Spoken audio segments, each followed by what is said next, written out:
If you're going through a divorce in Houston, you've probably heard about spousal support, sometimes called alimony.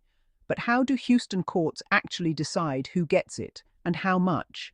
Let me break it down for you. First off, spousal support isn't automatic in Texas.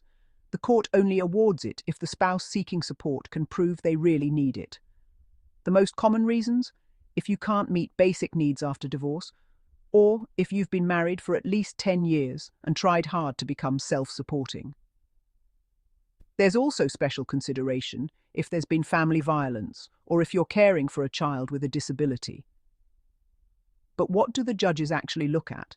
They'll take into account your ability to earn income, your education and job history, how long you were married, and what both spouses contributed to the marriage, including things like raising kids or supporting a partner's career. The court also considers your age, health, and even whether one spouse tried to hide assets. Now, don't expect a massive payday. The law sets strict limits.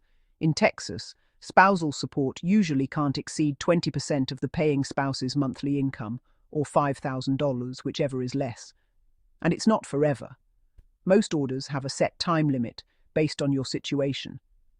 At Daniel Obeyday Law, we know that spousal support decisions can shape your financial well-being for years to come. Our team of experienced spousal support attorneys and divorce lawyers evaluates every factor in your case to fight for a fair outcome. Schedule a free consultation today. Let's help you move forward with confidence. Visit www.expertsinfamilylaw.com.